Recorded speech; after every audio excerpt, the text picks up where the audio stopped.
on that plane. I don't know. That is the super loud dog you hear in the background. I was envisioning this sort of white lawn. Hey, good evening, everyone. We're going to bring the meeting to order. Oh, it's just the third voice of reason then? No, two. Oh, Good two. evening and welcome to the December 7th meeting of the Community Preservation Committee. Towns. We do have a quorum of 6 members, so we're going to begin the meeting. And this is the start of our open hearing period, so I'm going to read my required statement.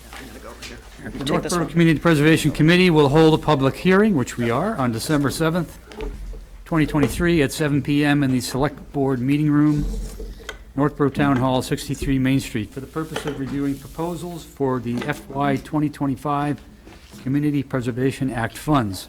These applications are available for review at www.town.northborough.ma.us/community-preservation-committee and in person at the Planning Department, Northborough Town Hall.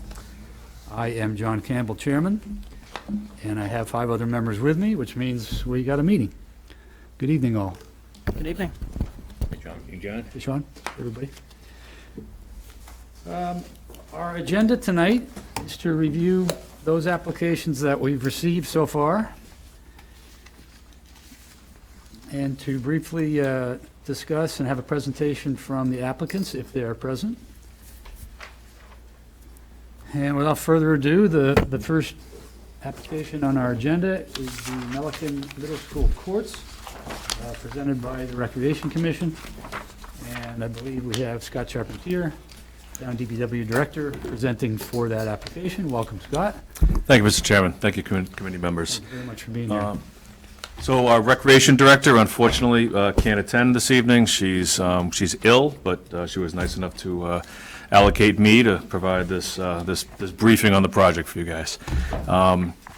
So as the chair indicated, this is for the Melican Middle School Courts project. The Melican Middle School has 6 tennis courts and 4 basketball courts that are used by both the recreation committee department as well as the students and the residents.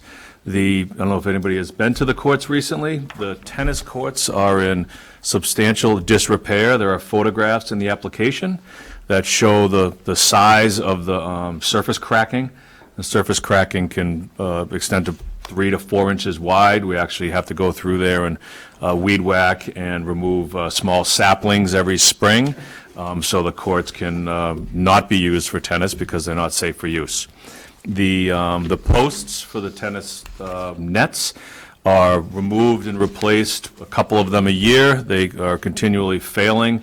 The reason for the failure is the concrete bases are deteriorating. They're losing plumb because the surrounding asphalt is deteriorated. So the courts are not usable. Adjacent to the 6 tennis courts, there are 4 basketball courts. They're middle school size courts, so they're not the full-size adult courts. They're specific for middle school use. But there are a lot of residents that use them. Those of us in our middle age enjoys a shorter court than maybe the full-length courts. So they do see quite a bit of use. The courts are usable. There are failures on the surface. The needs for smooth surface in basketball is a little different than tennis. A basketball is a little more forgiving when it hits a crack as opposed to a tennis ball. One of the primary concerns with the basketball courts are they don't meet current safety standards. All sports have what's referred to as a run-out distance. So when you're playing football and you are running toward the sideline, you need 10 feet beyond the sideline for safe run-out to prevent injury. The same is the case with basketball. If you've been to the basketball courts, you'll see the baskets that are adjacent to the tennis courts are 2 feet from the fence. So, when you do a layup and somebody hard fouls you, you slam into the fence and/or the fence post. Neither of which I think are pleasant for the kids and certainly not something I want to go through. The facility itself has room for expansion, the courts. There is a grass vegetated area between the sidewalk adjacent to the parking area that has some deteriorating oak trees in it. And then on the field side, adjacent to the basketball courts, there's also some open grass area there. These courts also have lighting. The lighting is, well, substandard, has a lot of dark spots. The lights are old. I don't believe all of them work. The posts are too close to the courts for the safe runout. We believe a lot of the deterioration issues with the surfaces are related to lack of subsurface drainage. If your back is to the school and you're looking at the courts, beyond the courts, there's a very shallow, low-sloping drainage swale that drains the athletic fields toward Lincoln Street. The lack of drainage, positive drainage in that area results in saturated subbase. Saturated subbase causes undulations in the asphalt. It heaves, it sinks, it heaves, it sinks, it cracks. More it cracks, the more water that gets in it, the more detrimental the failure is. So that's kind of where we are with the courts now. You've seen them, the fencing is there, it's not attractive, it's functional. The gates there are man gates only, there are no vehicle gates, which is problematic when it comes to actual maintenance. If you would want to go in there and mill out some surface and put in some new asphalt, it's not something that can be done readily as a maintenance operation. So what you see before you is a proposal from our engineering consultant. They have a landscape architectural branch, as well as civil engineering and geotechnical engineering. The proposal is and the request is for $75,400. You will see in the proposal there's a breakdown of the costs associated with the work. I'll give you a brief summary of the work. It includes a geotechnical investigation, soil borings. Anytime you put a light post in, any light manufacturer requires a boring at each post location. We did borings throughout the lighting project that was at the athletic fields that this committee supported and the townspeople did at town meeting. A boring at every light pole location. You need to know what foundation soils you're dealing with, both of the type of soil as well as the groundwater conditions. In addition to that, it includes soil sampling within the court areas to make sure what the subgrade materials are like. If you have really saturated high fine soils, you can't just put gravel burrow on top and pave it. The high fine soils are gonna move, gravel moves, pavement moves, we're where we are today, 10 years later. So that's a piece of the work. Another piece of the work is the wetland flagging. I described to you earlier the swale in the back. Often these swales are not necessarily just ditches, they're more historic waterways, which based on the plants that are growing in there, and the soils may be considered wetlands. I believe these will be. You're familiar with the two houses that were built there. They were built on a very wet lot. There's a lot of wetland back there, so we include wetland delineation as well as land survey. One of the difficulties with the site when it comes to drainage and survey is that the paved area between the school and the courts all drains toward the courts. There's no intermittent drain that stops water from the school parking area, from the maintenance parking area to enter the courts. You don't want that in courts, you don't want that in fields, you don't want cross drainage from outside the area entering it. So those are all things that the designers are gonna bring into consideration. The land survey will include topography, flagging, entrances to the school, the need for turning radii. There's a large generator that's located directly adjacent to the basketball courts. So all those components come together, as well as the lighting project. This is the same, actually the same engineering consultant did the lighting project. So they have all the lighting loads that from Moscow Lighting, as well as the interior gear that was installed for that project. It provides a little continuity in the next design phase. The goal and objective is to, one, get the public engaged, both through the schools as well as the recreation folks, and what the program is going to include, which right now we're seeing it as expanding the pickleball use in town. It seems to be a thriving sport.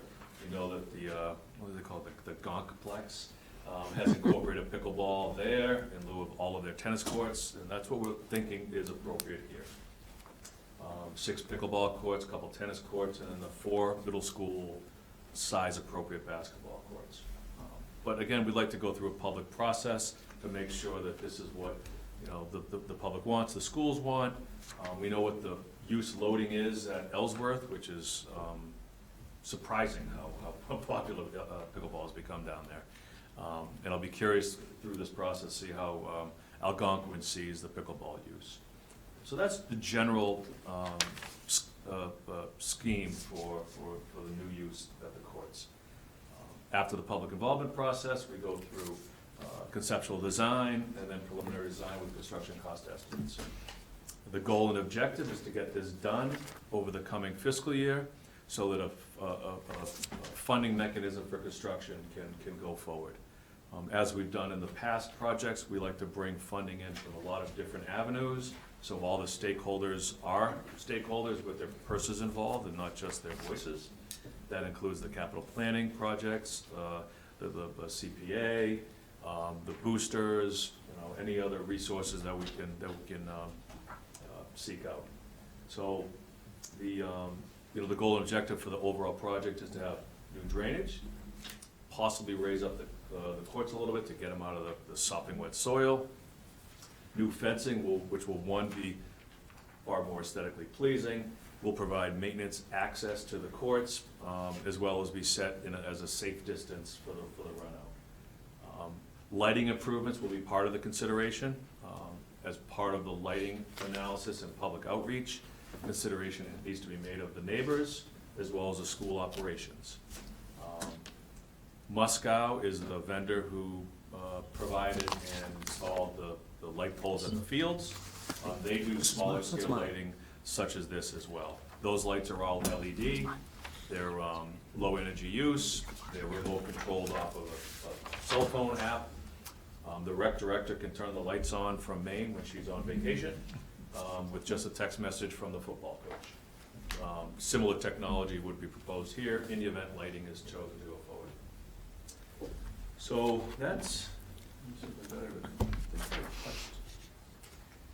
pushed everything. So that's just the project in a big nutshell. I'd be happy to answer any questions you have and convey them on to Ally so she can answer one or two. Terrific summary, as usual, Mr. Charpentier. Any questions from the board? Please chime in. Would this include bid specs? This does not. No. No, this gets us through site investigation, public outreach, preliminary design, conceptual design, preliminary design, and construction cost estimating. Do you do the bid specs, or does that an additional? We would have the consultant do that. After this task is complete, if, for example, if during the public outreach process, lighting is an absolute no, the preliminary design for lighting is not needed, then the other components of the design phase can be advanced forward. For example, if lighting was a no, we would have adequate resources in the current contract to go forward with environmental permitting. So we get the Conservation Commission's permits in hand, with the expectation that the next phase would include final design, bidding, and construction. So this in effect could be a three-year project? It could be. I don't expect taking preliminary design through construction packaging to be very onerous, time-wise nor financial. Environmental permitting can take some time. It's not very costly because the majority of the work is done in advance. But I would expect that the next phase would be a single phase. Then that swale, does that actually exit at Lincoln Street and go somewhere, or is it just build up? There's a culvert that goes under Lincoln Street. No, where does that go? It goes across behind Dunia Gardens. So when we were doing the lighting project, there was a big low spot in the, looking at the field's back left corner.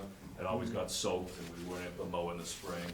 We were able to bring that up, elevate it a bit, and in doing that, we were able to improve a little bit the efficiency of that swale. It's a very low slope. It's a very shallow slope. I imagine the adjacent construction project may not have helped how much water that swale sees.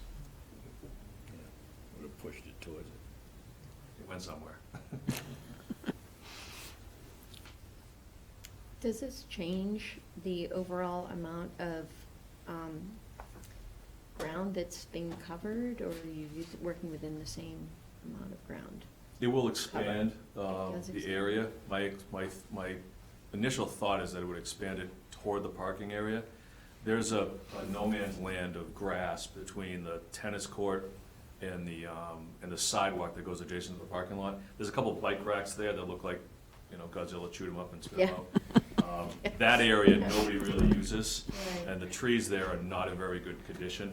Okay, Plus, the trees are right next to the tennis courts. right, Like, you don't want leaves in your tennis court. When you have shaded areas, you have moisture issues and slip concerns. So trees are appropriate at certain locations, but not directly adjacent to a play court. so those would go. Those would go, accessory trees would be installed in a more appropriate location, and probably a more appropriate species. But it looks like you have 6 courts now, it looks like you're getting rid of the tennis courts, you're getting rid of 4, and you're putting in 6 pickleball courts. And that'll be part of the public outreach process. Okay, If Algonquin is seeing their pickleball courts vacant, 90% of the time, I don't believe the community would have a need for 4 pickleball courts, but maybe there is. I mean, we'll see. There's also the option of dual-use courts. mm-hmm, You see those on synthetic turf fields all the time. yeah, Football's in white, soccer's in green, lacrosse is in blue, and all these colors. It works great at the high school level. I was a youth coach. When you're coaching youth sports, it's really hard to tell the kids, the green line is yours, not the blue one, not the red one, not the white one, not the brown one, it's the green one. But there's options to do that with multiple colors on the courts. And how old are the courts that are there now? Oh, goodness. They're pretty old? Since the school was Since the built. school. Oh, Yeah. okay. That's The bike racks too. Before my time. 50 some odd years. Wow. Yeah, They're just about ready to be it's replaced. definitely there. Wow. And is there a school pickleball team, or is the pickleball really for community residents? The middle school plays pickleball. They don't have courts though. Okay, They play pickle, so I was gonna ask, was competitively, like, what does the school use? They don't have a basketball, oh, they do have a middle school basketball program, but it's not through the school, it's Right. through the it's- town. Yes, through And- the rec department. Okay, Okay. and pickle and tennis too, right? There's no middle school tennis, so Yeah. these facilities just happen to be at the school, they're not part of the school program Okay. formally. Yeah. It's often, the tennis courts are often used as a fenced-in recess area because the courts are almost unusable as they are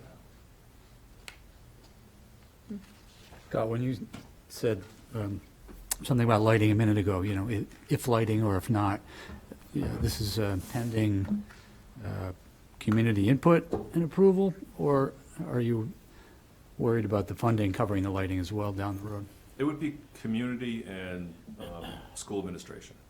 Okay. The lights are there, they're minimally functional. If they're not desired by the schools and the community doesn't want them, then obviously that's not something we would go forward with. And, any funds associated with the design, the preliminary design of lighting would go toward advancing the design phase that's already there. Sure. So my expectation would be that if lighting was pulled from the project, those design funds could go toward environmental permitting. So instead of going for the next phase, needing permits, we would have permits in hand, which would be more like a 75% design than 50.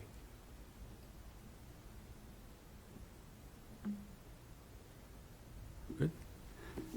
Any other questions? So briefly looking at the application by against our committee's historical criteria. As a reminder for all, we look at urgency. Is the project really needed to do now, comparison to other more urgent requests? And, you've made a case that we've been waiting a long time in town. Obviously, these cracks have developed over years, so there certainly seems to be some timeliness in doing it and getting started in it. So I don't think there's any denying that. Applicability to CPA funds, it seems clear, and it's also consistent with other projects that we have approved. Other courts, such as the basketball renewal, was that 6-8 years ago? We did, several courts at the elementary schools and so on.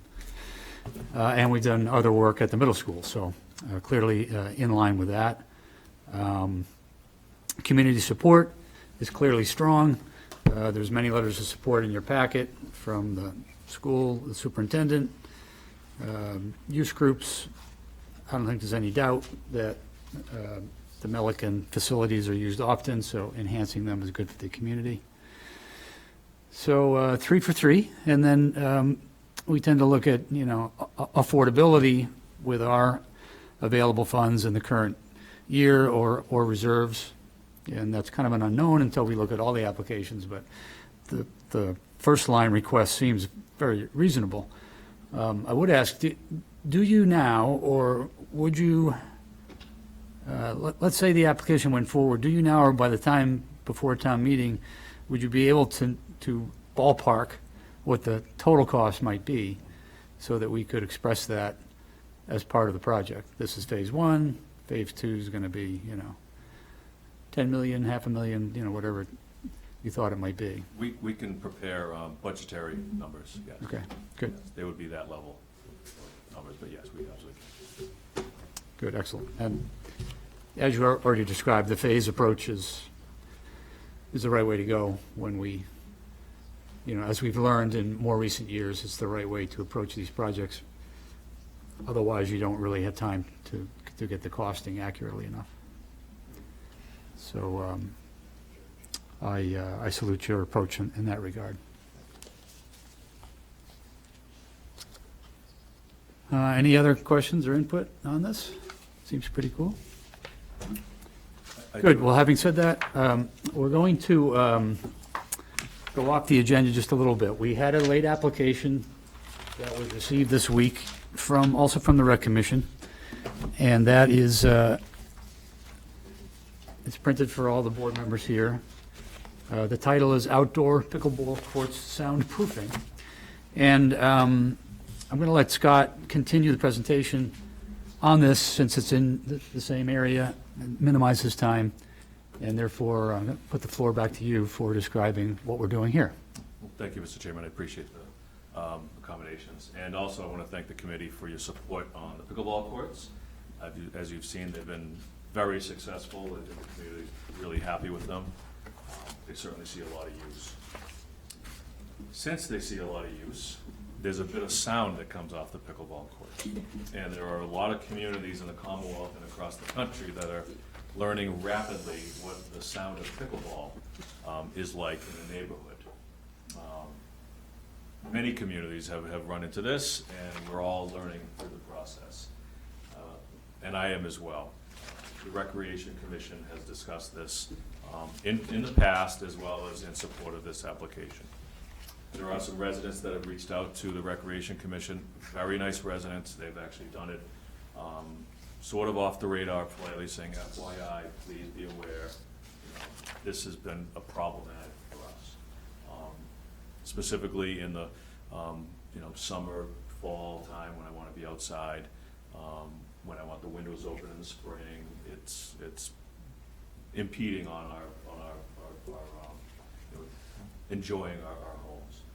So when a pickleball hits a paddle, I've learned, it results in a very high vibration, over 1,000 vibrations per second, sound that is particularly annoying to the human ear.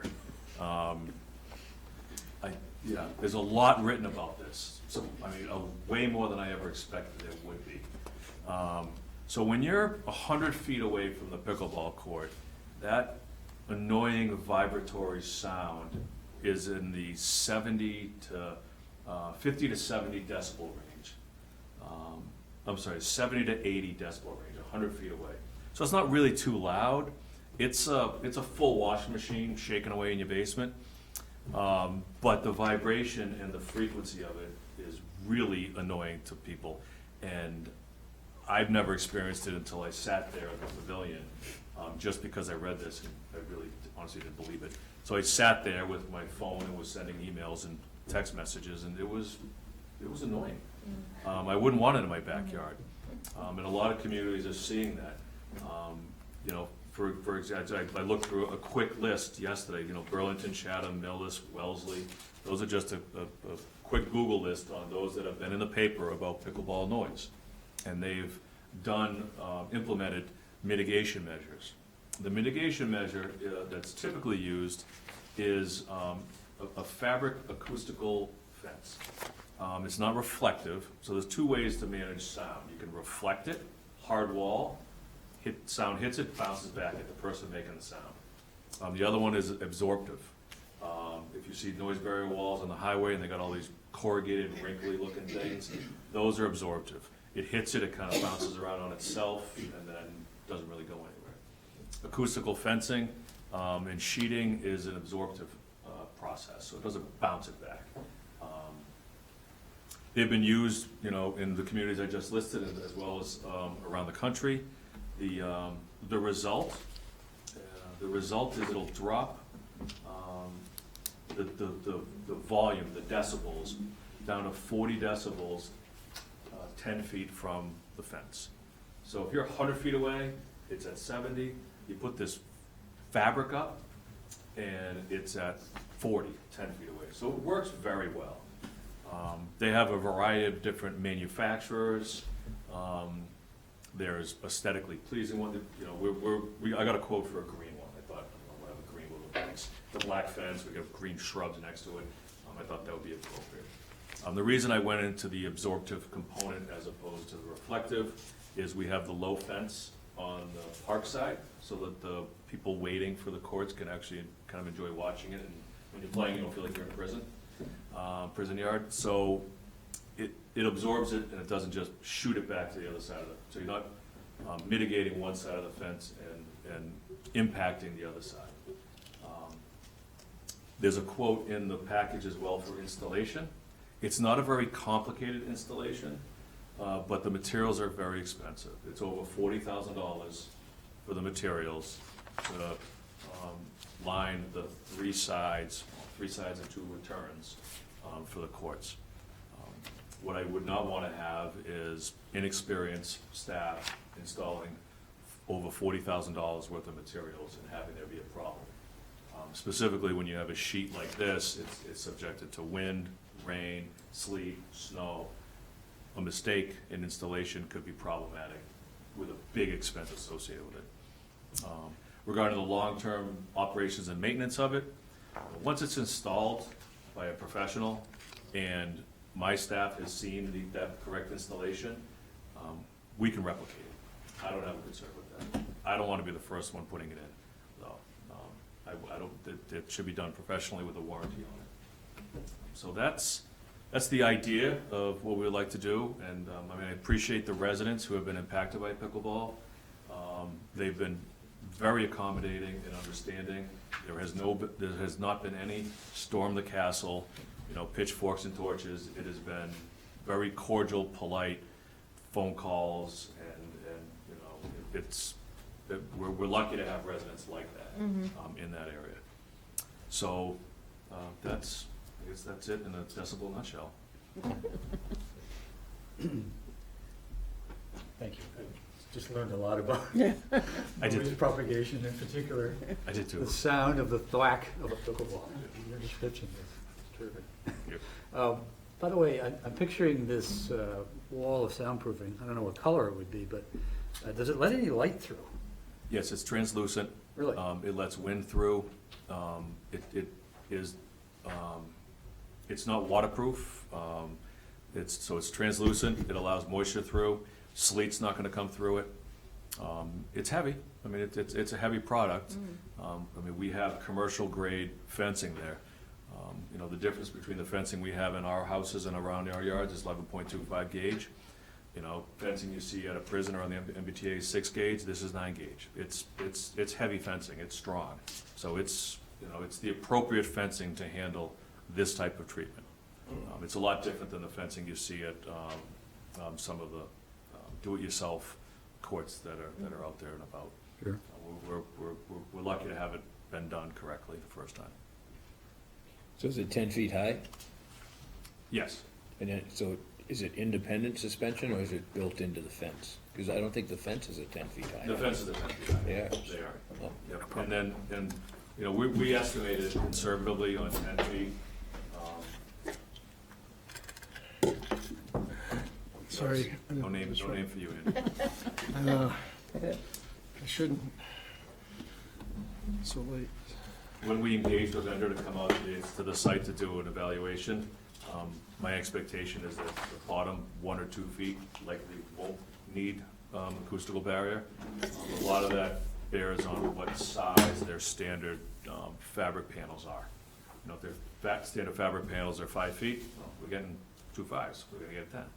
If they're 4s, my expectation is that 2 4s would do it, and the bottom 2 feet, there's really, you know, the sound isn't there.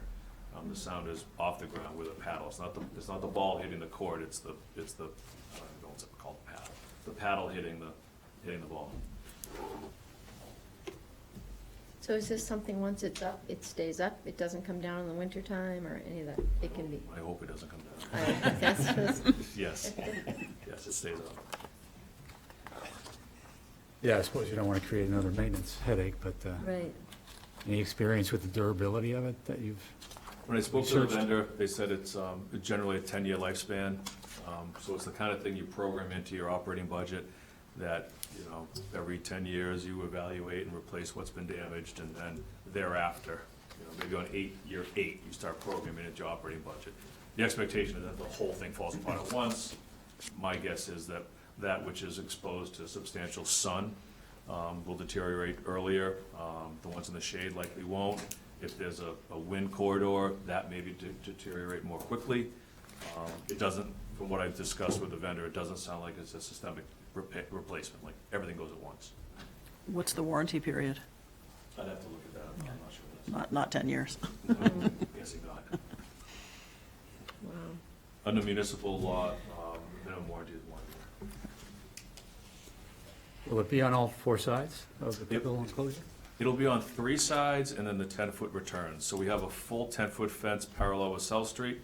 That's 180 feet long. The 2 returns at the end courts are 60 feet. Those are 10 feet tall. And we have 10-foot returns that come in on the park side. They're 10-foot long and 10-foot tall. So it would be all the 10-foot section. The 4-foot section that runs along, we're not including that in the estimate. In the event the consultant that comes out says you want it on the 4 feet, but you don't need it on the 2, then there's some room for movement there. And we did include a contingency in there. The time frame associated with funding municipal projects through, you know, this committee, town meeting, procurement, who knows what's gonna happen with costs. And that, as always, my goal and objective is to bring a quality product to the community in the most cost-effective manner. Any funds that are not utilized certainly come back to the CPA coffers. So your timeline for this would be, assuming it went forward and approved at town meeting, would be to implement it as soon as you could in Absolutely. 2024? Absolutely, yes. I just Googled pictures. So you're interested in seeing what it looks like. So that's the green.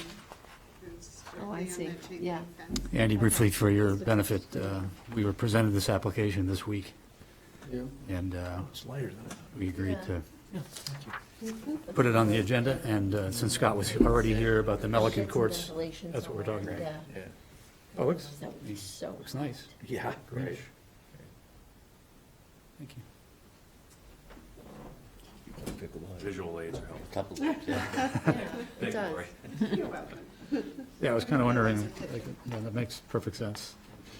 It looks like it And goes, this absorbs the sound. It doesn't like It disperse it doesn't to bounce somewhere up else. there. Yeah. Yeah, when you go on the Mass Pike, past, before also, right, you see the wood barrier that's Yeah. kind of angled like that, that's Yeah. reflective. Okay. That takes the highway, bounces off the highway, hits the railroad.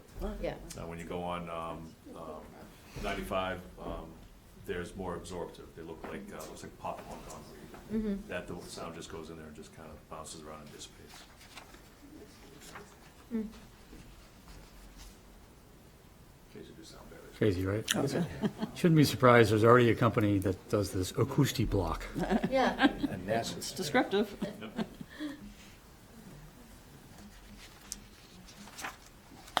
They're probably the ones that make the balls, too. And the paddles, yeah. Balls and paddles. Oh, yeah, here we go. Very good thinking. They're so loud. I was talking earlier, there's a low-noise paddle that's being developed. Seriously? I've read about it. Yeah. That's, you can see that being a trend, of course. Yep. It'd be hard to develop the low noise participant, though. Yeah, that's true. Probably doesn't exist. Any other technical questions for Scott on this application? So briefly applying the same criteria we just spoke about, there does seem to be some urgency in getting this in to minimize the growing complaints. We could assume it would have community support, but that may need to be determined, particularly by those that play pickleball. But it sure looks, from the picture, thank you, Lori, it looks like it would fit right in. Applicability to CPA might be the only area that would give us some thought, since we are not, we already approved the pickleballs. Obviously, we know the project was applicable, but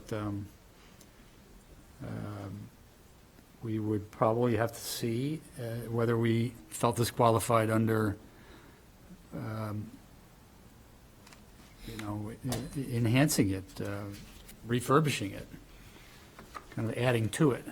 So I contend that if we knew then what we know now, Yeah. it would have been included as part of the design. I would use that logic, but. I would agree with that as well. No disagreeing with your logic, I just don't think that's written in the legislation, hindsight. My lawyer over here agrees, so. John, it's never stopped us before. No, I know. I'm trying to be as official as possible. So I think it has some possibility there. And then in terms of affordability, here again, while the application may not have been expected, the amount is not astronomical at $54,000. So we would have to look at that in the big picture. But it doesn't seem too bad. This is installed, right? Correct. Any other comment then? Okay, hearing none, thank you for your diligent time, as always. You do a great job with the support of these projects. We appreciate it. Thank you, Mr. Chairman. I thank the commission, and on behalf of Ally, I appreciate all the support you provided in the past. Thank you. Absolutely. Hope she feels better. Oh, I do too. Okay, so now back on the agenda. It's 7:48, running a little behind.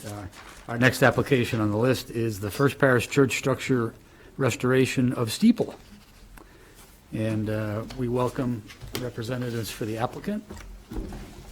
It's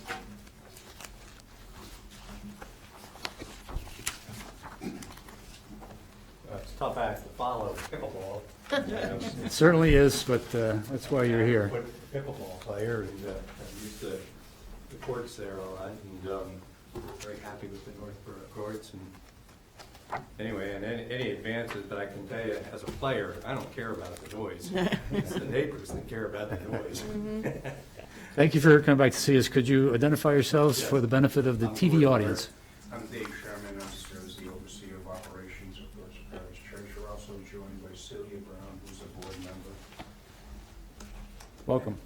And I was here a year ago, we were here a year ago, requesting funds, and basically were turned away because we didn't have an engineering evaluation. And since then, we've had a detailed engineering analysis done by Structures North, and you have a copy of that. And what this is about is our steeple, and about structural deficiencies. That was true a year ago too, but now we have a much better defined with the engineering analysis. And most of what needs to be done, just about everything that needs to be done is stuff you wouldn't see from the outside. The steeple looks pretty good. As you drive by, you walk by. There are some holes with rotted wood that you can't see unless you use a drone, and Structures North has a bunch of drone photographs. And those are getting repaired right now as we speak. We've got a contract with a small steeple contractor, and we started work Monday. And the scope of his work is to stop the leakage and in the process replace rotted wood. It's on the exterior with a new synthetic wood. Seal it, paint it. It's going to be putting in some new roofing that's on goes around the steeple, and because the leakage just can't continue. That to us, that's urgent. So of course we pay for the engineering evaluation ourselves, and we're paying for this work ourselves. But that leaves the interior of the bell tower of the steeple. And we've stopped using our bell. We're not ringing the bell because we've been advised not to, but it's so structurally deficient.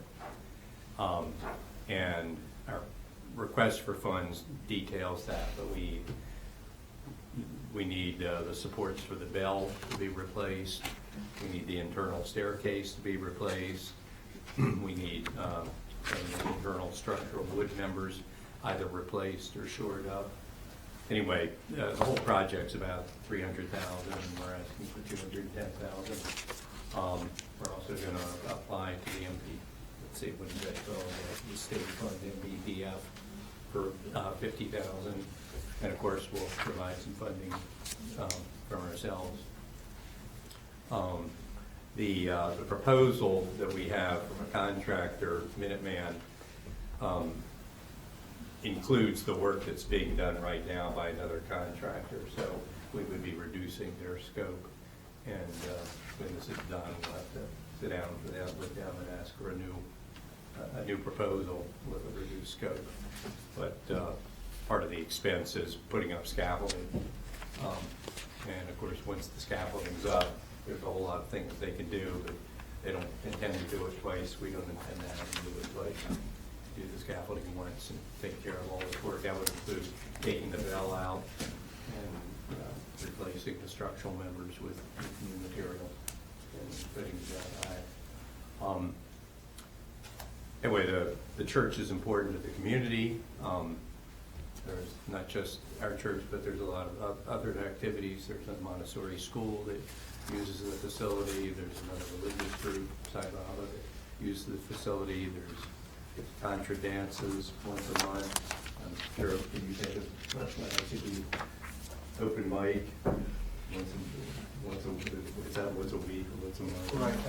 I mean, I think that, it's one of the first things that I was faced with when I took over as the overseer of operations. And I drive around New England, looking at, there's so many buildings that are similar, and the ones that have had to go through the extreme resort of taking the steeple off are god-awful buildings. And just leave it and not get to that point. And we need to hear that bell ringing again. There's so many stories that I've heard, about events, weddings and funerals. My own wedding was in First American Church, and I remember my grandchildren ringing the bell, and celebration. But we need to move forward on this. We need to continue to do the structural repairs to the steeple. The structural report indicated that some of the problems are because of the water infiltration deterioration. Some of them was just, should have been built better. So Minuteman has, provided a very comprehensive proposal built upon Structures North assessment, and We learned a lot about steeples over the last 4 years. Last year, we learned a lot about the application process, so we appreciate the help and encouragement we received last year, and here we are again. In terms of urgency, I think what we're doing right now on our own is the really urgent part: stop the leakage and replace the exterior wood, get everything resealed, keep the rain and snow water out of there. But what the steeple has, it's like a cancer with the rotted wood. It's going to continue deteriorating. It can't stay there forever without this work being done. I couldn't give you a timeline on when the bell tower is going to collapse or when the bell is going to drop down through the middle of it. But at some point, something's going to happen that's going to be unfortunate. And so, it's one of these things, the sooner the better. And I can't say, well, can you put it off a year, put it off 2 years? I don't know. Stopping the leakage is an important first step. But this is work that needs to be done. It really is the first step, and that's a heavy bell. Anyway, questions? A few years ago, when you put the louvers on, did that enhance the mitigation at all? Did that help? Yes. Yeah, it So that helped bought a you great time? deal. Yeah, okay. It kept a lot of the rain from coming into Yeah. that area around the bell. Do you still have the swimming pools in there? Is it that? Well, we still have them in there. They don't Okay. get anywhere near the amount of Okay. water they used to. We've been up there, during, really blowing, storms and stuff like that. And the real destructive stuff is basically coming through the holes. The louvers, there's a certain amount of, moisture that comes through, but not so much that it doesn't evaporate. But when you see water, streaming down the walls, that was coming through the cracks and the crevices on the outside. So that's why we really felt before everything else we needed to lot things up there, and at least we're going to mitigate the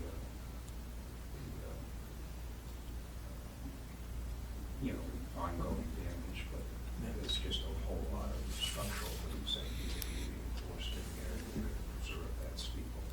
And that's all detailed in the structures north report. And I want to have a bell again.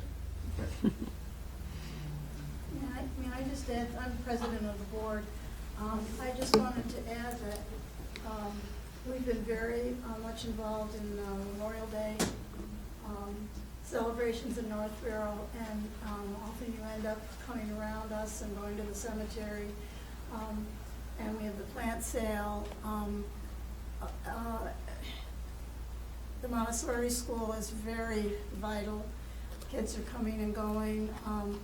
And we just recently had 2 neighbors came over and asked could they rent our space because they're doing a celebration for their grandmother, 40 to 60 people. So we would like to do more of that.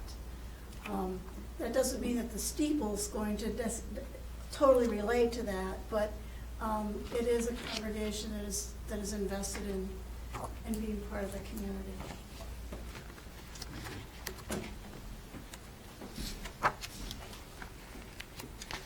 So I guess my question is, in your viewpoint on the assessment here, this sort of ends the problem in terms of reading roof pitches and things like that, that you would be able to then just maintain it in, by yourselves, I guess, after this is repaired? Yeah, well, the building's 73 years old, so let's say it ends it for 73 years. So, it's important to keep the water out, so that the new wood members last. The materials that they're using in the current repairs are different materials. They're more up-to-date, high-tech materials that aren't going to deteriorate as quickly and whatnot. And again, fixing the damage because of the water intrusion, and then just making things better up there that should have been better when it was built. There's a couple stairways in there that really need to be upgraded and whatnot for just safe access, getting up there for maintenance.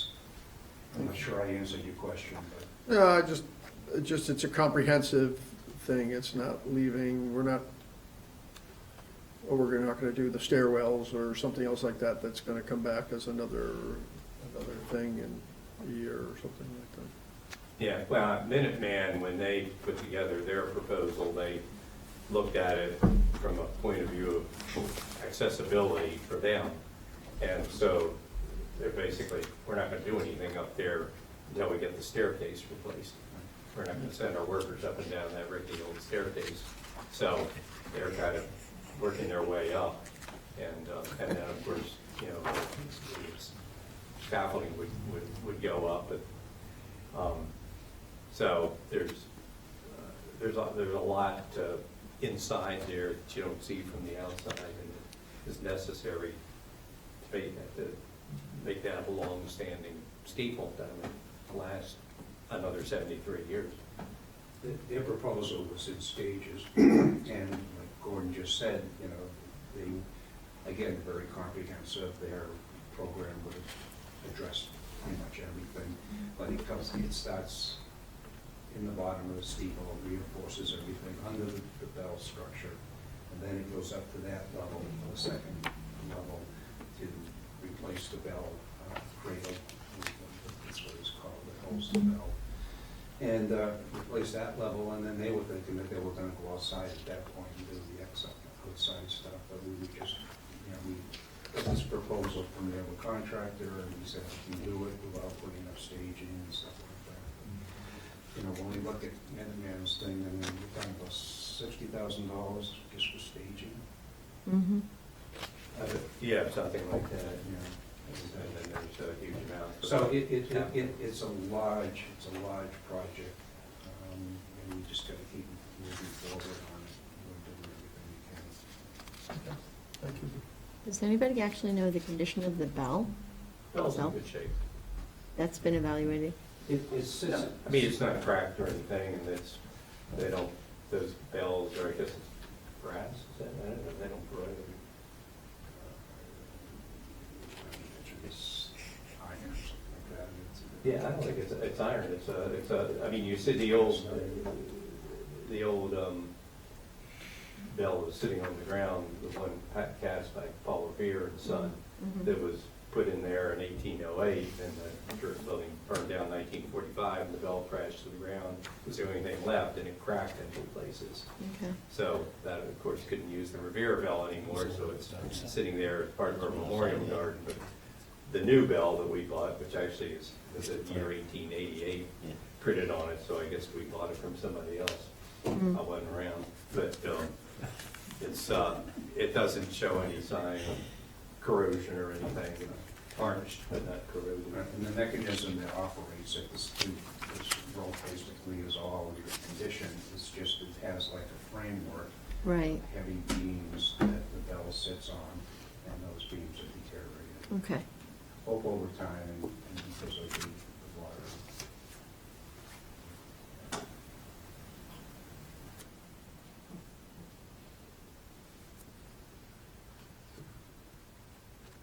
Any other technical questions for the applicants?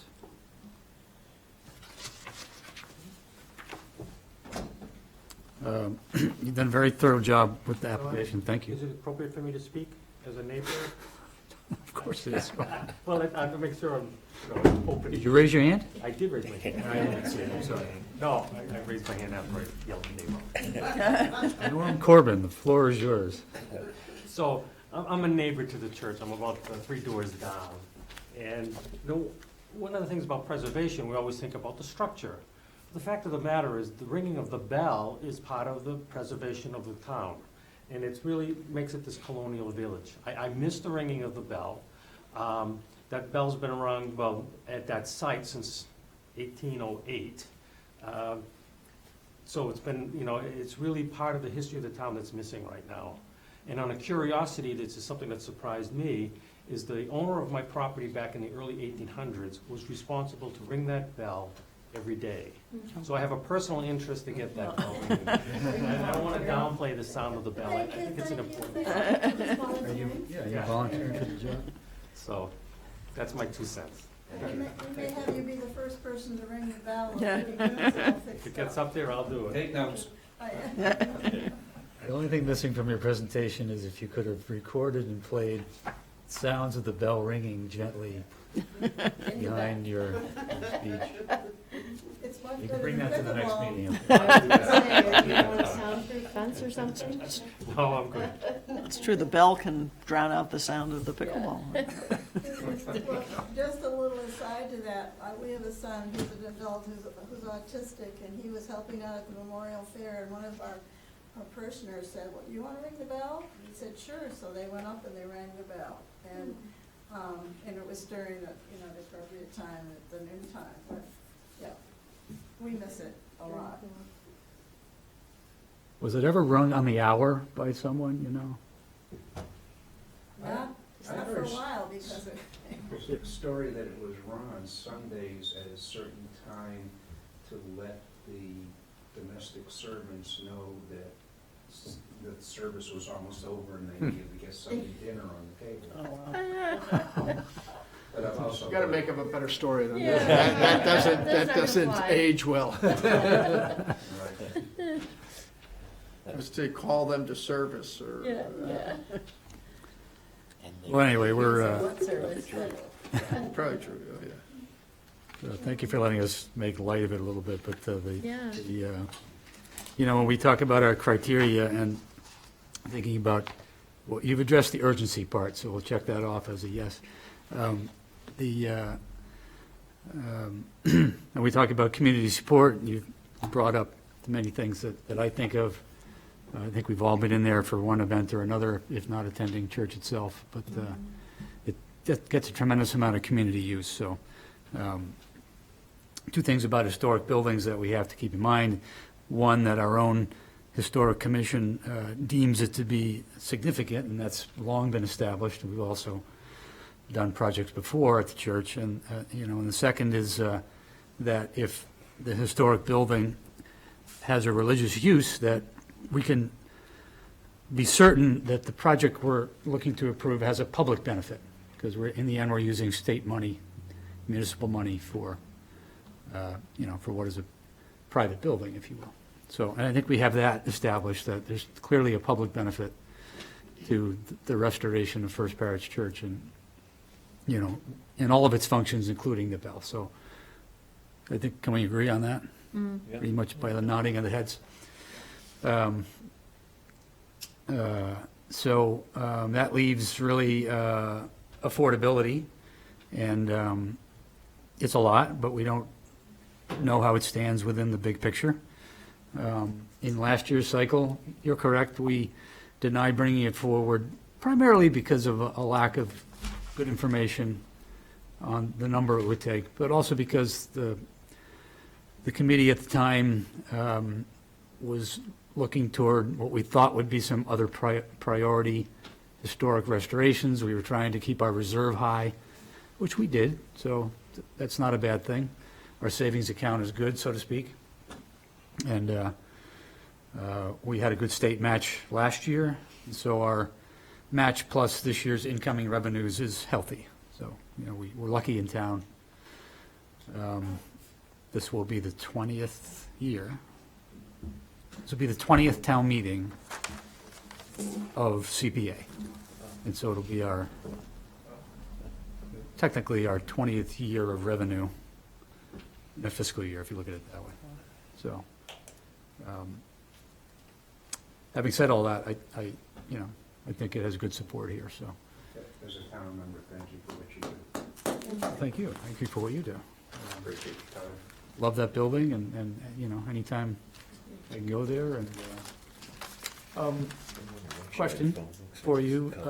In years past, there was a particular orchestra that played in the early part of December. Did that happen again this year, or does it still happen every year? Lancaster, correct? It hasn't happened since the pandemic. Yeah, that was it.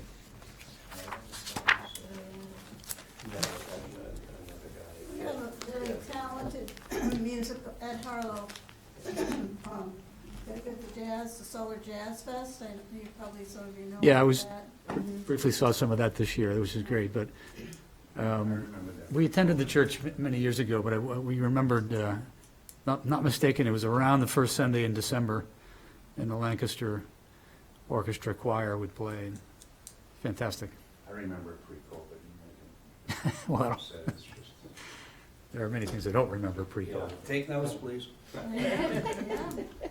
It was Well, just I think we're awakening, like all congregations are, in terms of coming out of COVID and being, we've had the youth orchestra, Massachusetts Youth Orchestra has come very regularly, and we haven't scheduled them yet this year, but we're moving, we're going that way. That's great. So It's great. we'll let you know, we are having a pancake breakfast on December 24th, 9:30 to 11. You want Write to come that down, we even have gluten-free pancakes available for those who I need think that. even I can get up in time for that. That's good. if anybody's a music fan, you know, our first Friday open mics, you know, are just getting better and better all the time. I mean, we were looking for chairs, you know, last Friday, you know, because and some of the musicianship is just incredible. Do you have groups coming, playing as a band, or is it more individuals? This little informal, you know, I get to see drums show up, is where it happened. But we had four. There we go, the drums in my garage. I was looking for a place. I mean, part of my old Donation. donation showed up, but we didn't have the drummer that night and stuff like that, but it's, you know, well, but, you know. John's gotta get the band I back. think I see my calling here. We have spoken, you know, poetry readers and stuff like that also, and, We had almost 50 people there this Wow. November. Fantastic. When does it get started usually? 7 o'clock. 7? Nice. Love that. Perfect. Thanks again for coming, and, keep in mind the next meeting, January 4th, right? Probably have you back, review any questions and so on. Okay, great, thank you again. Is that the right date? Yep, January 4th. Thank you. Very well, sorry to get a little off timing here. Way off. It is 8, That was an ambitious schedule. yeah. Always is. Not so cute. When were we done, 7:50? Application. When? Alternate in the historic category is, yes, the Aqueduct Historic Marker Replacement Project. Ah,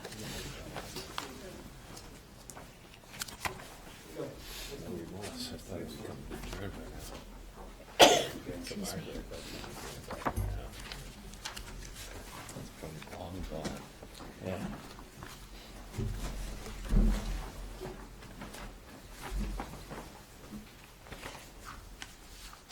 We welcome Mr. Bob Light?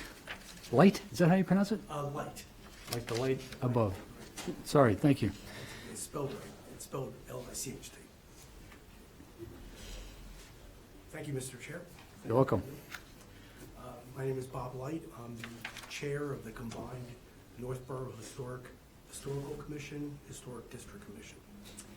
And our application is for replacement of the aqueduct sign. As you all know, Northborough is proud to be the home of the iconic aqueduct across the Hudson River. And unfortunately, back on, I think it was October 7th, on or about that date, we noticed, as you were reporting, I noticed that it was missing. We checked with the Department of Public Works just to make sure it wasn't taken down for routine maintenance, and it was not. I filed a police report. The officer was Officer Philip Martin, and I've been in touch with him ever since. I got an update this week that it still has not been found. Also at the time, we had a article written in the Community Advocate asking that the sign had been stolen and or missing, and asking that it be returned with no questions asked. And then the Community Advocate also posted this on all their social media sites. So we did due diligence in that, but unfortunately right now it's not, has not been returned. Just a few comments about the historical significance of the aqueduct. Obviously, it was built starting in 1896, completed in 1898. I think it's an 8-arc span across the Aspen River. The actual aqueduct sign was on the south side of the aqueduct on Hudson Street. And I have the original markup.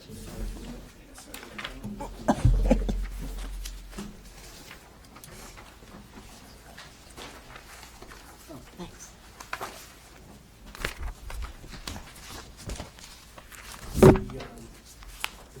The bridge and the entire, the bridge is part of the aqueduct system that connects the Massachusetts Reservoir with the Senator Reservoir. The entire 12-mile stretch of the aqueduct, including the bridge, is on the National Register of Historic Places. It's probably the most iconic structure in town.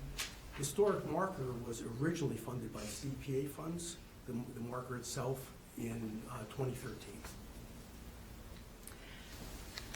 We believe that the historic marker, in this case, meets the CPA requirements for communities to assist in the preservation of historic resources. It's also consistent with the Northborough master plan that was written in 2020, which specifically talks about the importance of the historic preservation of Northborough historic sites. And it was expanded upon in our own 2022 Northborough Preservation Plan, which specifically talks about continuing the program of installing historic markers and interpretive signing around town. Now, regarding the specific budget, the original marker was done by Crown Trophy in Northborough. And fortunately, they had the mock-up that you see here on file, so that saves a lot of design costs and effort. And we received a quote from them, and the sign will be installed by the Northborough DPW, and this time we'll be using a new type of adhesive called Loctite, which supposedly makes it much more difficult to remove. The total budget includes the quote from Crown plus a 10% contingency because we do expect a price increase next year. And the total cost is $4,729.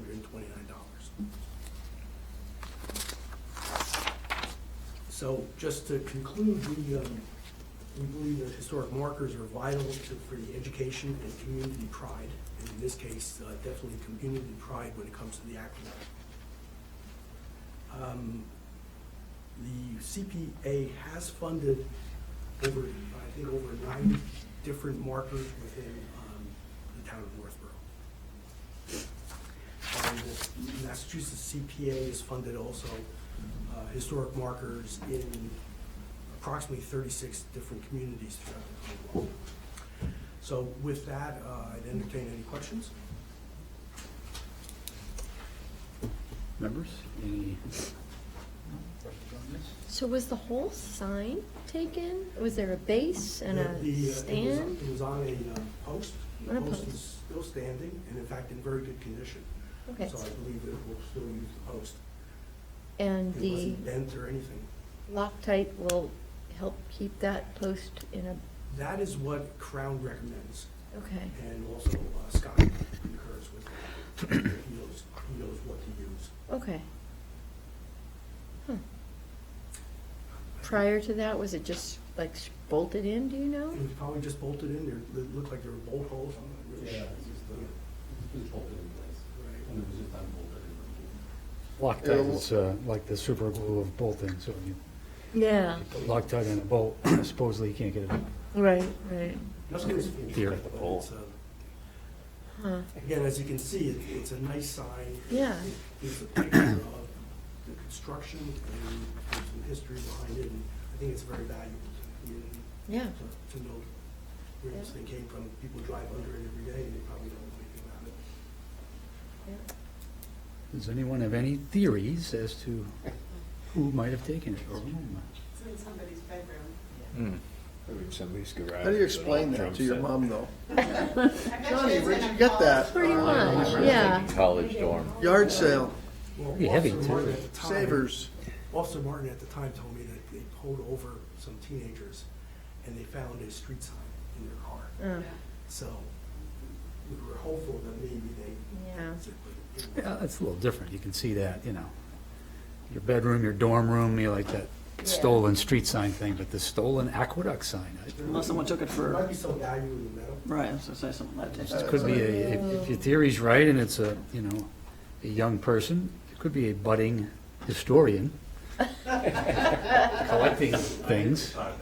Maybe they're a sign maker and they took Could be. it so that Maybe they this is a great could one. themselves out of Do you fear for the safety of the other historic markers in town? Get Well, we the, did when I get the contract, I'm taking it. Yeah. Everything else was missing. Haven't come up with anything yet. So Should tho- should those be Loctite fastened as well? That's what I was wondering. It used to be the same people that stole that famous artwork from these about Now you're stretching, but I won't tell you you're wrong. Shooting out commercial windows.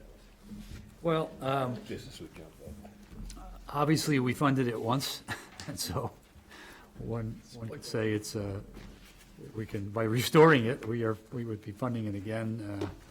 restoration, I guess. Yeah.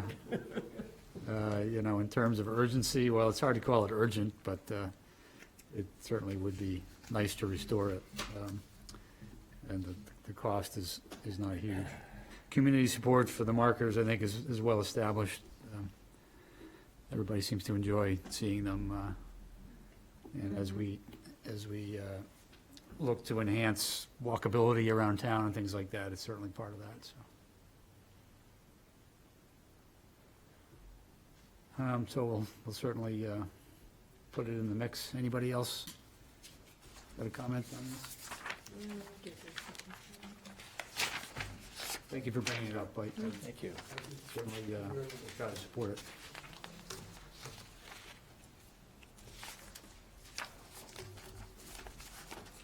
All right.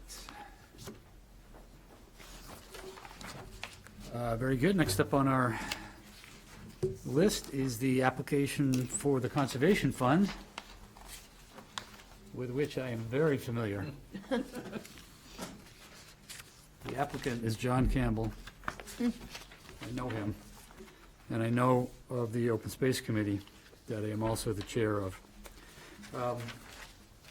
I'm making light of this again because this is always the application that gets thrown out 9 out of 10 times, but we were successful in getting the committee's approval a few years ago, and we are thankful for that restoration of the Conservation Fund.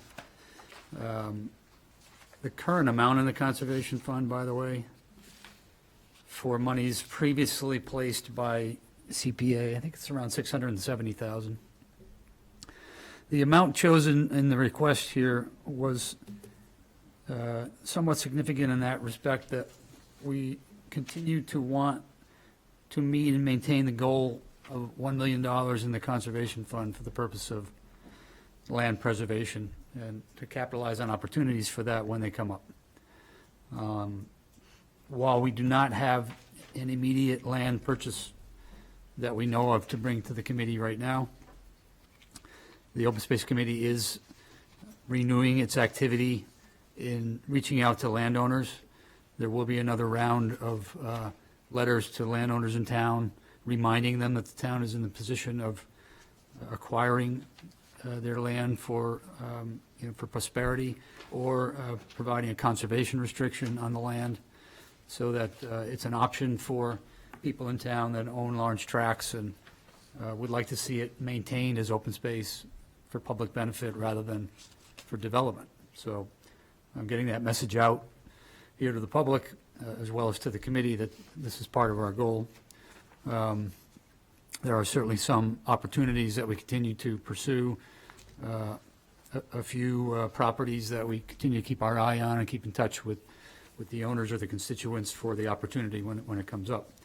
But the other thing that we're doing at the Open Space Committee is to try to see where we can be proactive to aid the town's master plan. And in the near term, that might come to play where acquiring a piece of land could add to our recreation space or add to our open space. And if that contributes to a part of the master plan and specifically these days, downtown revitalization, for instance, if we could connect parks, if we could expand the town common, things like that, and if that involved a piece of land, much the same as we did when the town common was created, then having that money in the conservation fund would be a great asset. And so with that said, that is the justification from the Open Space Committee for submitting this application. Could the conservation fund be used to purchase property that would have some development on it? Or does it have to remain? Not exactly, and that's, when we talk about using CPA for helping to enhance the master plan, we have to remember that if you acquire property with CPA, it has to be preserved, whether it's historic property or land. And so you can't acquire it and then build on it. You could, and there have been projects that have combined the acquisition of land where some of it is maintained as open space and some other of it is developed, say, for housing. I know there's been a few projects that have come to pass that way, where a piece of property was acquired, at least partly with CPA money, and divided up that way. So, for example, if Aluminum City property came up on the market and conservation, you could keep a corridor of property along the river open as thing and develop some of the other portion of the property as a residential, as an affordable residential area, for example. Your description is completely accurate. If that other development was for affordable housing, consistent with the criteria of CPA, then in your scenario, that entire acquisition could be by CPA.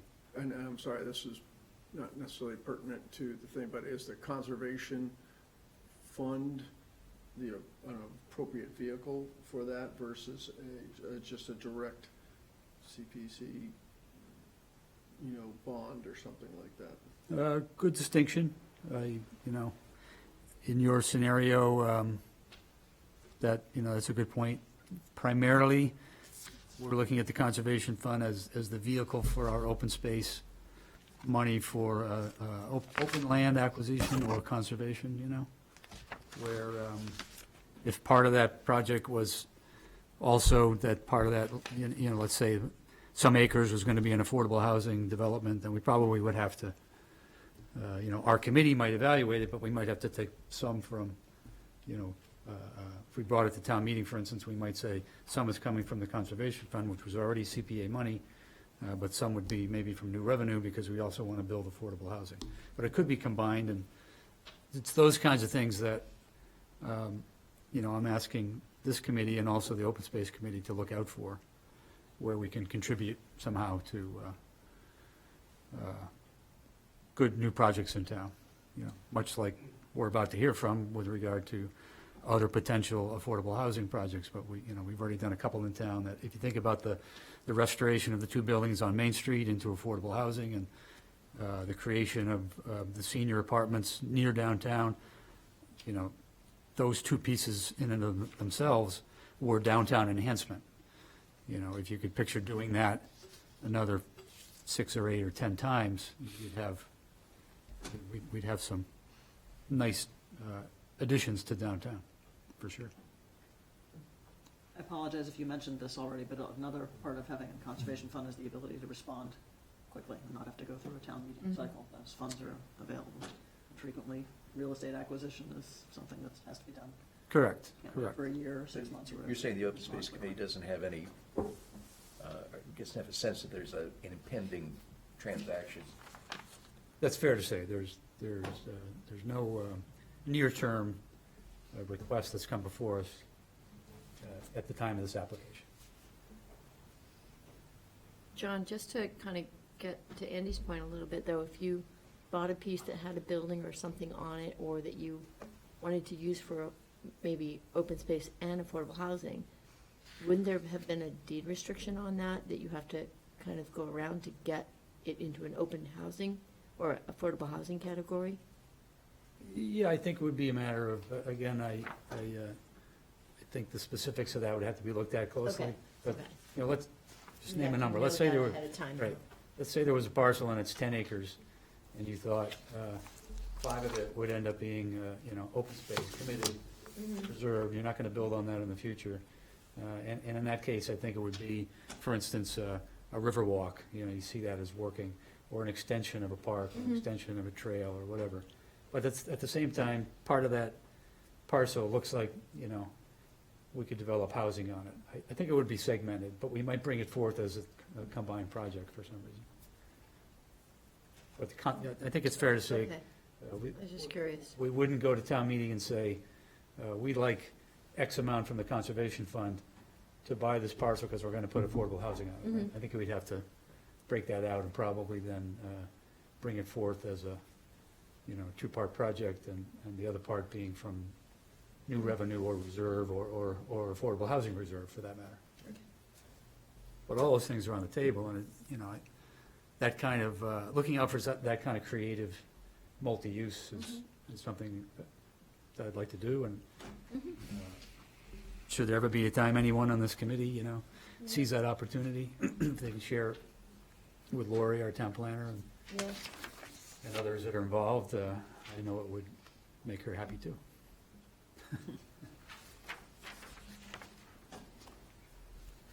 So that's my pitch. Okay. Turn the hat around. Yeah. As the chair of the CPC, does this application have applicability to CPA? Well, by all means it does, because it is for open space acquisition.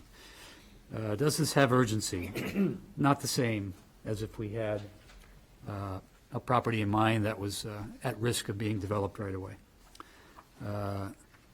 Does it have community support? I think we've made the case year over year over year from the first year of CPA that the town very much supported preserving open space, reducing unneeded development, and that enhances the community and the public benefit. And then in terms of affordability, well, here again, it's a large number, in fact, the largest application in our group. So we would need to determine in the overall picture of this year's incoming revenue and reserves whether it's affordable. And I look forward to that debate. And as always, it's never an all or none situation necessarily either, so. That's also true.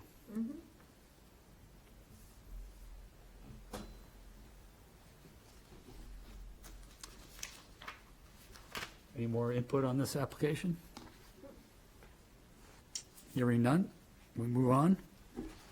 And, very sorry, Rick, at 8:34, we're bringing you to the floor for the Affordable Housing Development Reserve Fund application. Competitive, I'd be more upset, but very little interest in watching it tonight anyway. Yeah, You're saying we're more interesting than Patriots? Substantially. Boy, that's saying a lot too, isn't it? It is. I've always enjoyed being with you. We have more completions here than the Patriots do, for sure. Let's turn over. Right. Well, thank you for- Welcome, Rick Leaf. for your input. My presentation, the tenor of it is a lot like John's, except we're going to substitute affordable housing for open space, and then we need to build a reserve to act when opportunities present themselves. The application I submitted is pretty familiar to you at this point. It summarizes what we've done in the past, where the money has come from, projects that we've done. The update I'll give you tonight is the most recent thing that the CPC and the select board agreed to fund in 2023 was the acquisition of property on Boundary Street, 174 Boundary Street, where the daughter of the woman who was deceased there was interested in using that as possible affordable housing. Negotiated an attractive purchase price with Habitat for Humanity, and we asked for $100,000 of CPA funding to go towards offsetting part of the purchase price of the property, which was approved by this committee and by the select board. And that transaction is going through. Habitat has purchased the property and is currently doing the renovations. And their goal is to have it available for resale over the second quarter of 2024. That unit is not currently counted on our subsidized housing inventory. And so Habitat is working with the State Department of Housing to do the necessary paperwork, so when that sale is done to a qualified low-income family, that unit will then be added to our subsidized housing unit in town, giving us one more unit. So that's the most current project that we've worked together on, and moving along. The point of the application was to basically look to restore this reserve fund that we've maintained over the years for the development back to $500,000. Right now, the approvals from 2016 to 2019 have left in them a total of $373,144.35. And the ask of this application increases that number up back to $500,000. The 126, 65. Added to the 373,144.35 gets us back to 500,000. And the reason we're talking about cents now is that we've had a prior approval for a project over at Hitching Post Lane that was done under budget, and the exact dollar amount that it was done for had some cents at the end of it, and so that reduced one of the reserves by something other than whole dollars. So to get back to whole dollars at 500,000, and to be exactly accurate with what we've already spent, that's why we're talking about 126,855.65. There are some potentials right now. There is not an active project underway, but there's some potentials. We talked to you in the past about a significant project to create a new building on Village Drive at the Housing Authority property there off Summer Street. We thought we were going to get a significant contribution from the state of Massachusetts towards that project, and we asked for a significant amount of money last year to do that, and at the last minute, the state decided not to fund the project. We had to come back to you and take that off the table. We have a new executive director of the Housing Authority, Lynn Marino, retired, and the Housing Authority Board has brought a new director. He's very interested in that property, and has expressed to the board and to me that he'd like to continue to go back to the state and see if that might be doable. So that's a potential project that may come around again, probably more in the near term. There's another piece of property on Boundary Street, a little bit east of 174 that the town owns. And Habitat for Humanity and our Housing Corporation Board have met on that property. They come down and take a look at it. We've met with Lori, and it would be possible to create affordable housing on that property. We did an initial meeting with the select board and got a nod of the head that they thought that if in fact Habitat could produce a reasonable project there, they'd have an interest in maybe turning that property over to Habitat at no cost and developing affordable housing down there. One of the issues that development has to do with how to handle septic and water. There's no Northborough water that runs by that property on Boundary Street. There is Marlborough water and sewer that goes by that property. Habitat did discuss with the prior mayor of Marlborough the possibility of being able to hook this project into Marlborough's water and sewer. If that were possible, a larger project could be done because on-site septic and water would have to be provided. The mayor at the time did not express an interest in that project, but Habitat is going back to talk to the new mayor who was elected in November to re-raise this issue. Even if we had to do water and sewer on that property, we could still do a small affordable housing project. So Habitat is extremely interested in doing something on that property. The question is going to be what size project could be done, and that's going to depend on whether we have to do water and sewer on the property, or whether the new mayor may express an interest in participating in doing a project with the town here. So right now, that's kind of up in the air, but one way or another, the discussions I've had with the director of Habitat for Humanity indicate that one way or another, we'd like to propose something on that property in 2024. Just not clear yet, the size and scope of the project and the cost. So that's kind of, I think, in my mind, more of a short-term possibility. And then, as John had mentioned, the downtown revitalization effort is talking about creating a certain amount of multifamily housing in the downtown as a way to get more people living there and using new businesses that may come in. I think that if we're going to create additional housing in the downtown area, some of that ought to be affordable housing. Gloria and I have talked about that. And so something may start to come out of where the town moves in downtown revitalization. I think that's still a ways off kind of thing. But there's going to be definitely the possibility of affordable housing there. And then we have the whole MBTA Communities Act, and the town of Northborough is going to need to provide some sort of a zoning plan to the state of Massachusetts by the end of 2024, indicating multifamily housing that the town would allow to be built by right to meet the mandate of that law.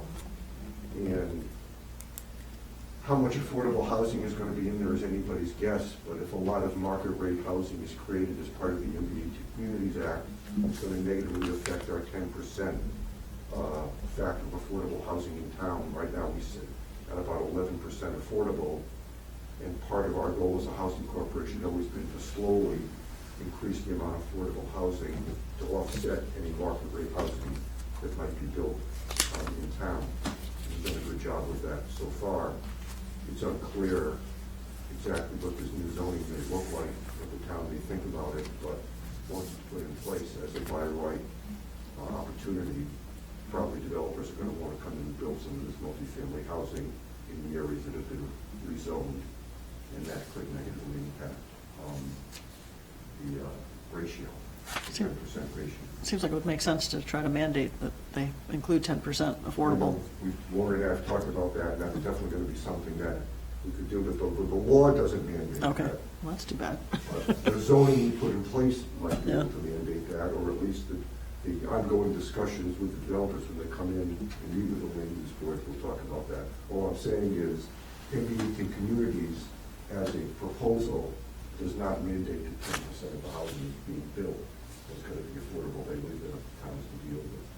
The only point I'm making here is that our corporation always viewed our mission two ways. The main thing we're trying to do is provide good, safe, affordable housing for people in the town of Northborough. And secondarily, we're trying to keep us at above 10%. Both of those things we work at. Like I said, we're really concerned about just having good, affordable housing in town. So once again, the request here is tonight is twofold. Because all of that $373,000 something that exists right now has been approved with prior town meetings, and the 2-year limit kind of on that has gone by. Each year we ask you to consider continuing to approve that money going forward, and then we're asking for some additional new money to be added to that to bring the reserve back up to $500,000. The warrant articles at past town meetings that authorized this reserve money, authorized in the way that gave the CPC and the select board the ability to make these approvals without them to go back to town meeting. And as we talked about with open space, that's kind of critical because as these real estate opportunities come up, it's not always appropriate to wait for the next town meeting to act on them. So once again, we're also asking here that if this was agreed to, that the warrant article written for this would be written in the same manner as the articles were written for the prior town meeting.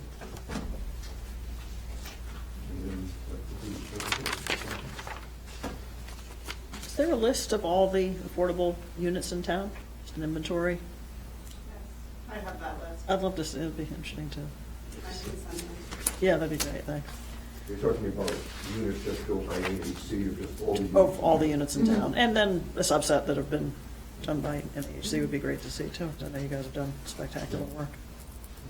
And it- Just quickly, I mean, basically what we've done so far are the 4 affordable senior rental units on the Housing Authority property on Center Drive, the 4 units on Main Street, and the Gale General Store in the building next to it, the revamping of the one on Kitchen Post Lane, the one that we're talking about here, on Boundary Street.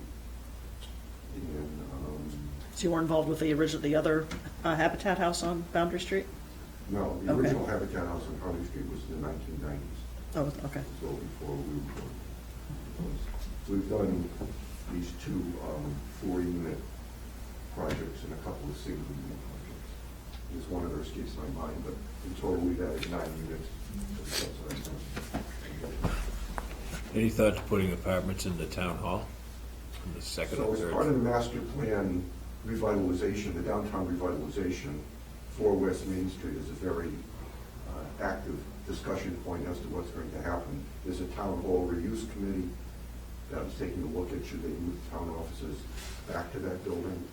If not, the downtown revitalization report that we're going to be giving to the select board after the first of the year talks about retail on the lower floors of the building and housing on the upper floors. And so 4 West Main. Aren't the upper floors basically vacant now? Upstairs? Yeah. I don't know, you know, There's just a dentist in the building, right? Yeah, the only thing that's in there is the dentist office. The rest of the building's vacant.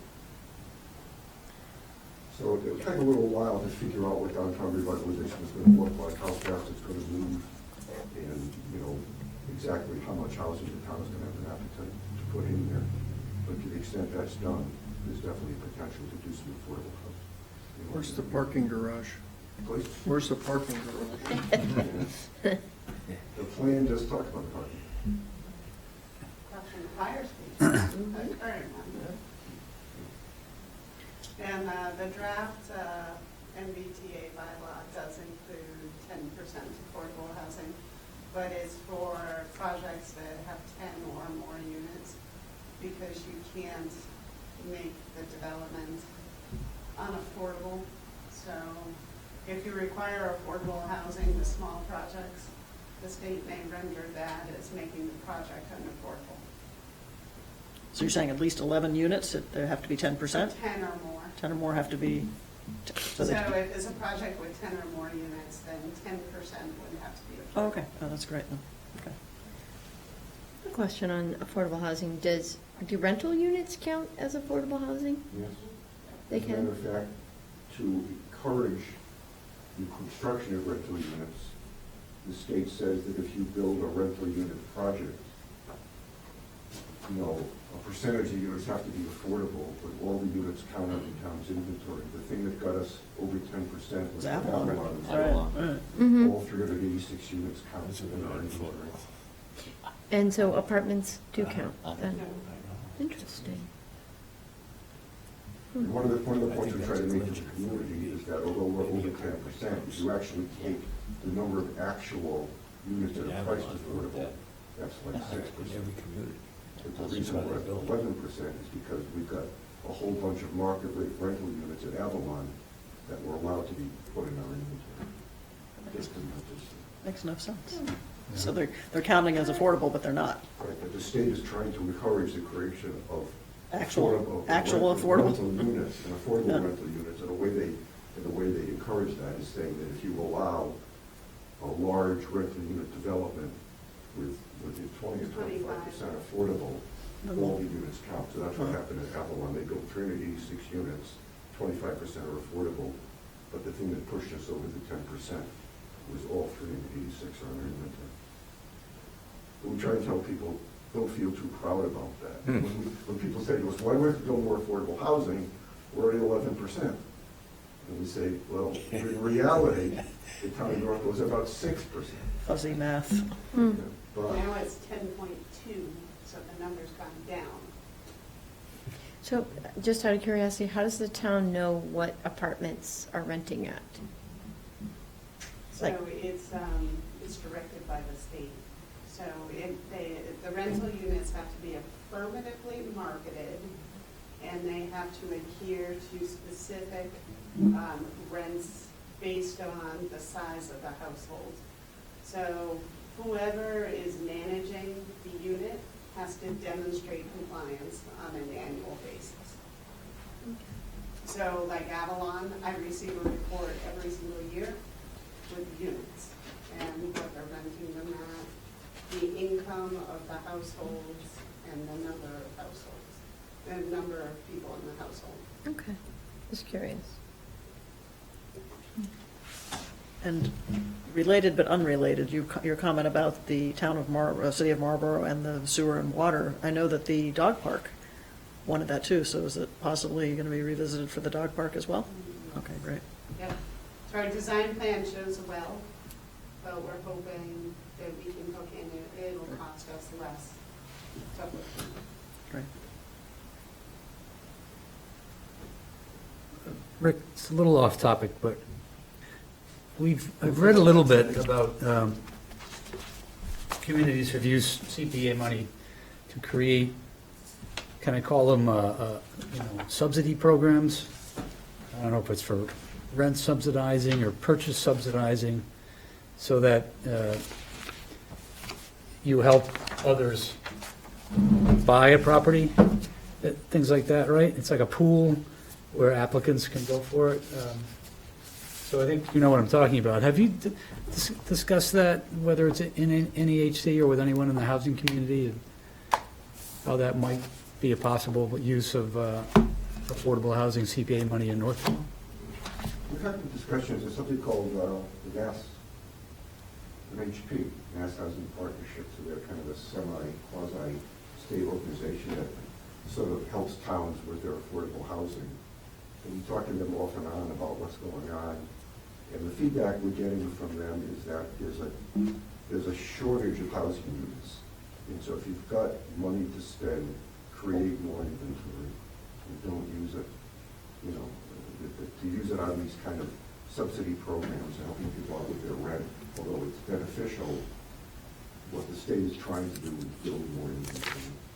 And so they're encouraging, different towns and organizations like ours to go forward and build more inventory. So that's kind of our program. Thank you. Good to be reminded of that. Okay. What is the adjusted number? So of the 386, only 75%, or 75% not being affordable. Do you know what the effective? I think it's pretty close to, if you take 386 and multiply it by 0.75, whatever number you get is the number. I think it was 25% affordable. It's, Right, but I was wondering how it brings up. 96 units that are affordable. Right, but what does that change our 10.2%? What does that bring our 10.2%? I thought it was, we did that, about 6%, I think. Okay. So it'd be interesting to kind of try to work towards an actual 10% instead of the, So but that's ambitious, I know. They talk about capital A affordable and small A affordable. So capital A affordable is building units that are actually affordable, that low to moderate income people can get into. And small A is making sure they're 10%. Okay. So we like to focus on capital A, but we try and sell it to the town as a combination of capital A and trying to make sure that we stay small A we belong.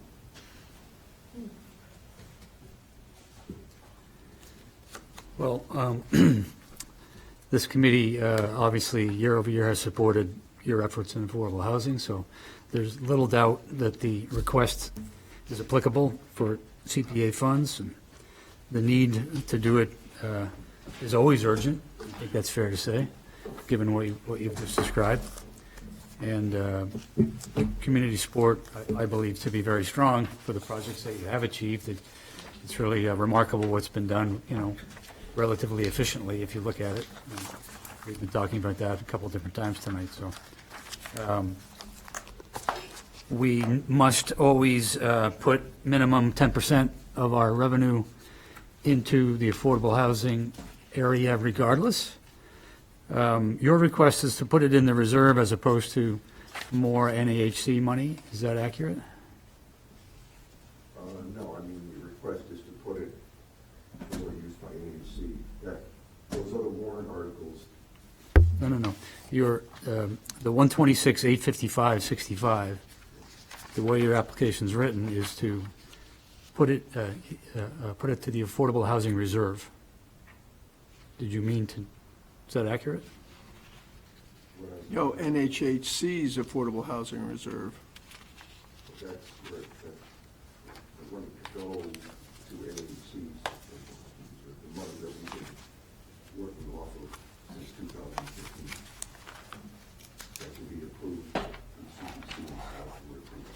Okay. But I think we've referred to that in before. I don't know that we have, so I'm glad you clarified. yeah, let's look to clarify the writing of that, certainly in the warrant article. I mean, what's throwing me off is last year, your request was simply put something in the reserve. That's all we did, as a town. Yeah, the last couple of years, all we've asked for was to Carry it forward, right? Right. all that money that expired Right. throughout the year. And Separate then map. we said, the 10%, we're not asking for anything out of the 10%. Right. Just put that into the general town reserve. This year, the 126 we're asking for, it would go back. NAHC money. Thank you. Okay. I misunderstood. Yes, okay, yeah. I was kind of, I think I was, my fault. I was automatically thinking it was like last year. Anytime we ask for more than 10%, we want it to be Fair enough. Now, you also are asking for this committee to act on the 373, 144, and 35 cents that needs to be renewed, or you'd like it to be renewed for another 2-year period. We renew it year to year. So the request says to June 30th, 2025, which will be the end of the next fiscal year. Okay. So what we've been doing each year is we renew it for one more fiscal year each time. So this would push it out. The money we have now is good until June 30th, 2024. And we're asking to take that 373 and change, move it out to June 30th, 2024. Very good. My memory failed me again. I thought when we renewed it, it was a 2-year period each time.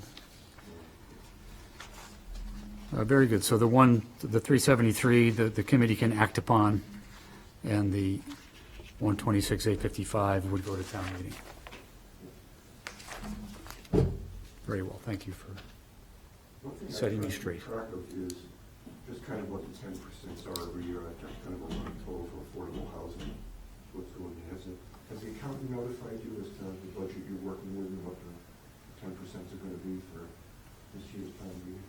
Yes, we had a presentation again from Jason Little in October, and I have a copy, so I can read it to you.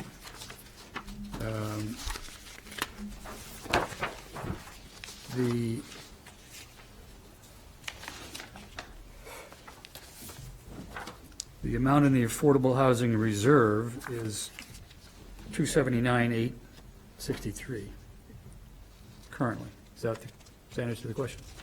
No, I'm asking for 2024, how much money do you tell you have to work with for Overall. overall housing? What was 10% in this year for affordable housing? Oh. And what would the other be the same for us? Understood. The anticipated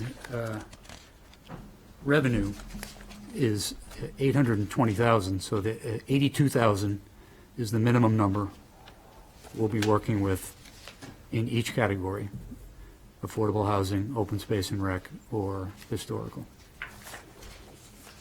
And therefore, and then further to the first part of your question, I think you want to know how much overall? Well, no, That's okay, for the benefit of anyone listening. We have, again, anticipated FY '25 revenues of $820,000. Fund balances, including the affordable housing reserve currently, and the unreserved fund, essentially those CPA monies not committed to one of the other reserve accounts, of $1,340,000, round numbers. So the total available to think about is $2,160,000 this year, which is really the largest total that we've ever had to kind of digest. It gives us options. You want to change your application? well, no, 500,000 is a good number to get. We're very happy with being at 500,000. You were, We come back with a boundary street project for future funding at some point, or something with downtown. That could be more significant, but as far as getting reserves back up to 500,000. no, I'm kidding you. Your efforts are are well-managed and conservative all the time. And I and this committee very much appreciate all the time you continue to put into it, so thank you. Agreed. We appreciate the support we get from you guys also, so we're all working together on this, which is good. Very good. You're welcome. Thanks, Rick. Thank you. Thanks, Rick. I think we'll take up both the application as well as the renewal at the next meeting, Right. as far as voting goes. Excellent. We have very little left. Does anyone have any new comments or new business? Hearing none. Does anyone want to talk about minutes? You have to, so. I'd love to talk minutes. I'd move approval of the minutes as presented. Second. That was from Peter, and the second was Sean. Nicely done. Is there any discussion of the minutes? Or the content of Stuart Saganor's presentation, which was excellent? Yeah. Really excellent. Hearing none, I'll take a vote on approval of the minutes. Aye. That's right, we can. All in favor? Peter's late for something. Let the record show that all 7 people raised their hand. Yeah, no opposed. Are you gonna continue the public hearing to the next meeting? Yes. Do we have to vote on that? That's fine, to remind you. Yeah, thank you. I don't think we vote on that. Just say yes? We do? Yeah, so you have to continue it, mention the date. Very well, thank the you. time, I and, vote we continue the public hearing to Thursday, June, January. January 4th. Did you say you move or you vote? I move at 7 PM. Second. Very good, so Leslie and Jeff. Any discussion of the need to continue the public hearing to January 4th? Hearing none, all in favor? Aye. All opposed? Once again, all 7 individuals are in favor, and that's what we'll do. Is there any need to continue the meeting? If not, a motion to approve? Moved. Non-debatable. Motion to adjourn. June. I approve. Thank you, all in favor? Acclamation.